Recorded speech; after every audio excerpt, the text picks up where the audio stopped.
Assalamualaikum warahmatullahi wabarakatuh. Sahabat BN, di saat-saat Pilpres yang berlangsung dengan pemilihan langsung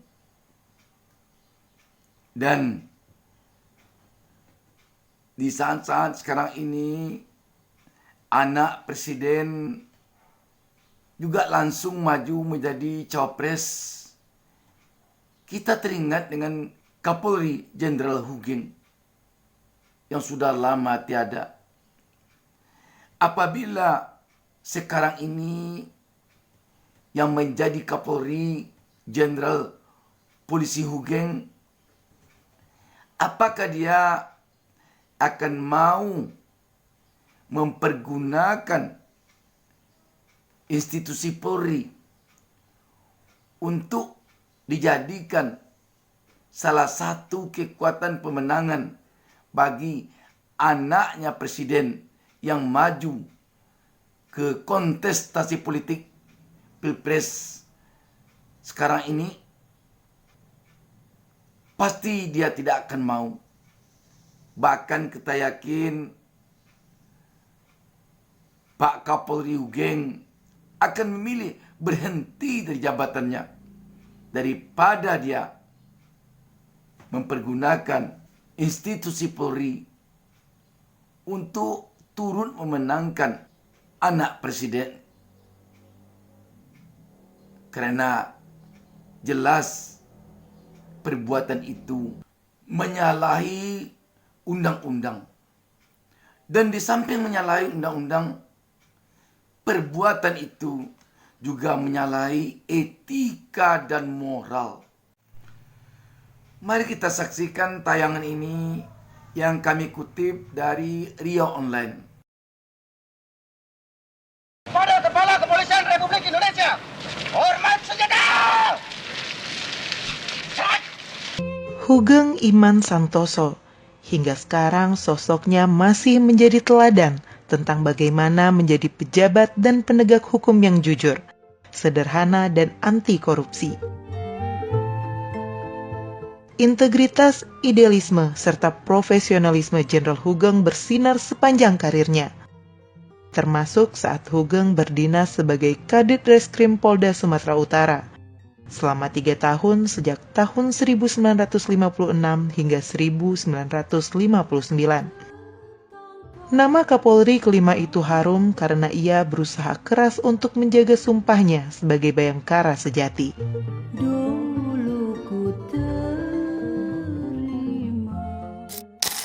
Dari Surabaya kami naik kapal laut kemarin hanya bawa barang-barang yang kita pakai sehari-hari. Ya. Jadi Bapak tidak mengharapkan ada barang-barang mewah selain barang-barang yang disiapkan oleh Polri.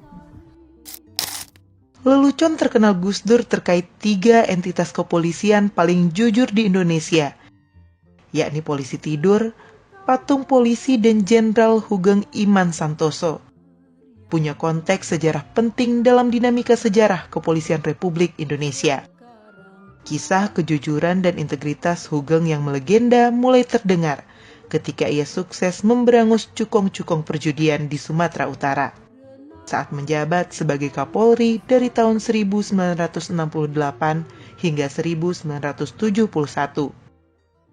Reputasi Jenderal Hugeng sebagai polisi yang jujur dan berintegritas tidak tergoyahkan meski harus berhadapan dengan budaya politik dan lingkungan birokrasi yang korup.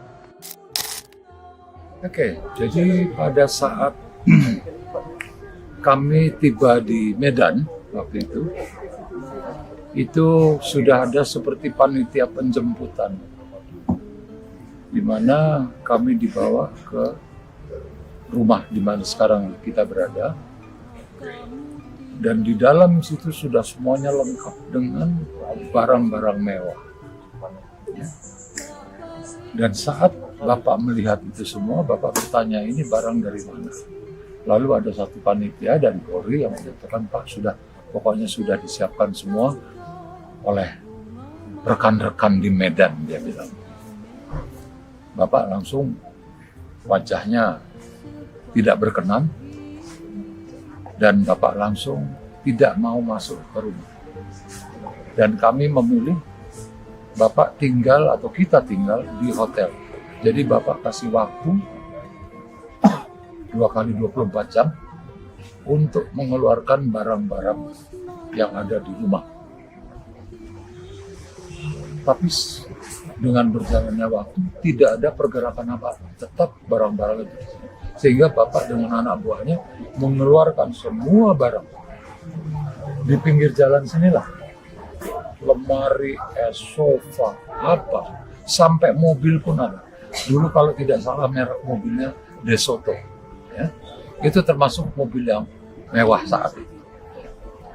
Ditaruhlah di pinggir jalan ini. Dan yang ditinggalkan sama Bapak hanya barang-barang yang bertuliskan inventaris Polri, yaitu tempat tidur yang berupa dipan dari kayu, lemari baju dari kayu, dan rak handuk. Itu saja yang Bapak mau terima di rumah. Yang lainnya itu semua ditaruh sama Bapak sama anak buahnya di jalan ini. Nah, pada saat itu jadi gaduh suasana Kota Medan karena kebetulan kalau kita mengenal Mas Pandana Babannya, beliau saat itu mahasiswa atau kalau misalnya SMA waktu itu. Kebetulan lewat di sini. Jadi ada barang semua di jalan ini. Jadi pertanyaan, ada apa rumah ini? Nah, mereka pikir, oh mungkin ada berantem di dalam rumah ini, sehingga dikeluarkan semua barang-barangnya. Nah, seperti itulah, ya, sehingga kami tinggal di sini dengan seadanya, dengan barang-barang yang hanya bertuliskan inventaris Polri. Dan beliau sangat marah. Waktu itu kalau nggak salah hanya dengan 4 orang staf beliau mengeluarkan barang-barang itu. Dan kami sebagai anaknya ya hanya menonton saja waktu itu. Ya. Seperti itu kejadiannya. Karena waktu itu saya masih SD. Jadi ada dari pengusaha-pengusaha, ada dari cupong-cupong katanya, ya. Ya, yang mencoba untuk melunakkan hati Bapak atau apa tidak. Jadi mungkin mereka datang ke mereka menyiapkan itu, mungkin sudah ada informasi kalau Bapak akan ke sini, jadi akan difasilitasi. Tapi ternyata tidak mempan. Tak balik kembali.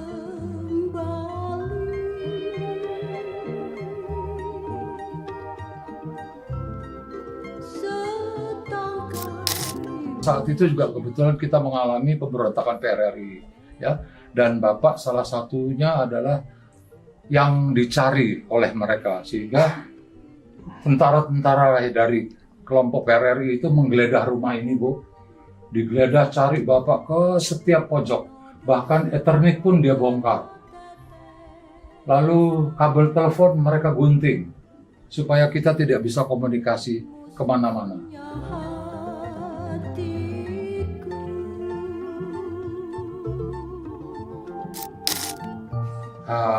Pemberontakan PRRI itu kami tidur di bawah meja makan dan ibu menutupi meja makan itu dengan kasur-kasur supaya kalau misalnya ada bom atau ada apa itu kami masih bisa selamat di sini anak-anak. Berbagai jabatan penting pernah diembannya, mulai dari Kepala Jawatan Imigrasi, Menteri Iuran Negara, Sekretaris Kabinet, hingga orang nomor 1 di institusi Bayangkara. Namun punya kekuasaan tak berarti membuat Hugeng gelap mata, menyelewengkan wewenang hingga mengambil yang bukan haknya. Ia selalu memastikan tidak ada anggota keluarganya yang menggunakan fasilitas negara atau menggunakan pengaruhnya sebagai pejabat untuk kepentingan pribadi. Kerasnya almarhum. Jadi waktu itu Mas Bestari masih 2 lantai, Pak Taufik.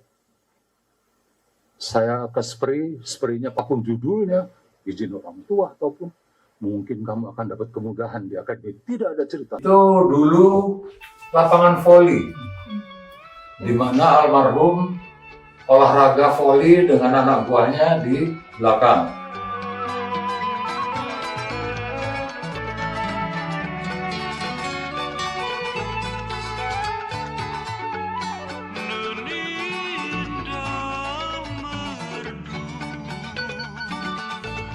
Saat pensiun dari Kapolri, Hugeng bahkan tak memiliki rumah dan kendaraan.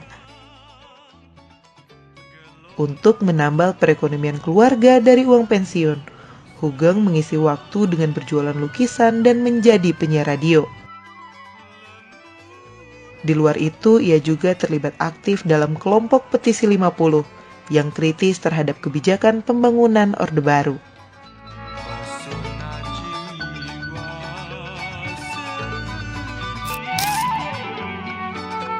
Karena salah satu hobi beliau adalah melukis. Pajangan-pajangan yang kita pasang di rumah adalah lukisan Bapak sendiri, buah karya tangan Bapak sendiri. Yaitu kebanyakan lukisan para pahlawan, Imam Bonjol, Diponegoro, Tengku Umar, itu semua yang jadi pajangan rumah.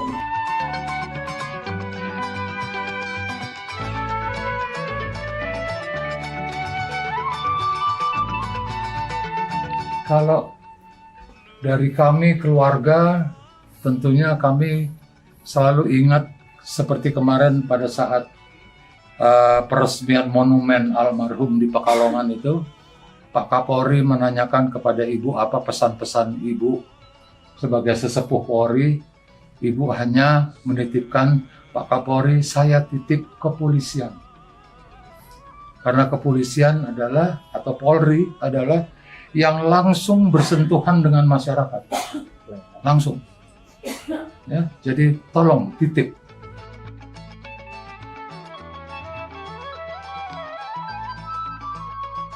Kita sedikit bernostalgia di sini.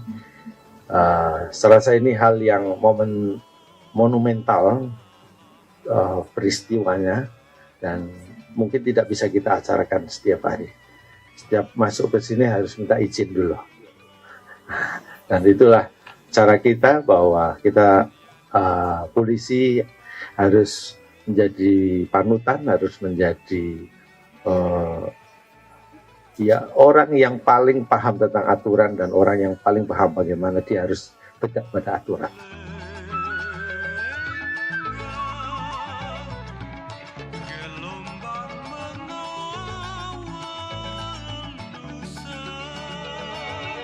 Pada 14 Juli 2004, Hugeng menghembuskan nafas terakhir dan dimakamkan di Taman Pemakaman Umum Tonjong Depok karena menolak dimakamkan di Taman Makam Pahlawan.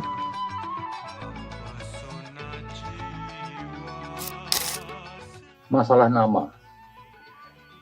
Saya duduk sama beliau di beranda belakang rumah di Depok. Saya tanya sama Papa, Pak, nama Papa itu 3 suku kata. Hugeng, Iman, pakai N. Santoso. Kenapa kok Hugeng aja? Tanda tangannya. Dia pegang tangan saya. Dia bilang, Dit, akan saya buktikan sampai saya mati bahwa iman saya betul-betul sentosa. Baru saya pantas pakai 3 suku kata nama saya. Makanya waktu pemakaman beliau dari Mabes Polri, waktu itu Pak Dai Bahtiar Kapolrinya diminta dari perwakilan keluarga untuk menyampaikan sepatah 2 kata-kata. Pertama, saya sebagai mewakili keluarga mengucapkan terima kasih kepada institusi Polri yang sudah begitu merawat Bapak sampai akhir hayatnya. Dan yang kedua, saya sampaikan, saya ceritakan masalah ini. Mulai hari ini, almarhum pantas menyandang nama lengkapnya, Hugeng Iman.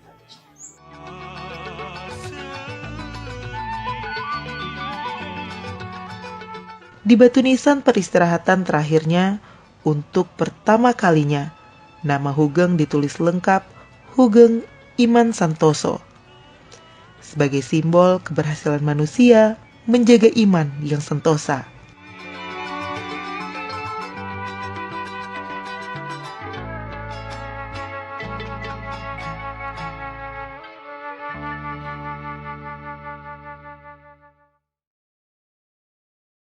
Di saat-saat negara dalam kondisi seperti sekarang ini, kembali kita teringat kepada seorang jenderal polisi Hugeng.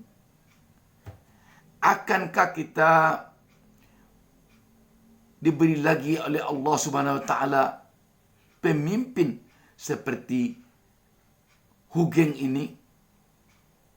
Semoga saja hasil Pilpres 2024 ini akan memunculkan sosok pemimpin yang punya integritas diri seperti Hu Geng, pemimpin yang cerdas, yang santun, yang tidak mau melakukan politik dinasti, yang tidak mau melakukan nepotisme, yang tidak sedikit pun mau mempergunakan jabatannya, kekuasaannya untuk kepentingan politik keluarganya. Semoga, amin, Allahumma amin. Wassalamualaikum warahmatullahi wabarakatuh.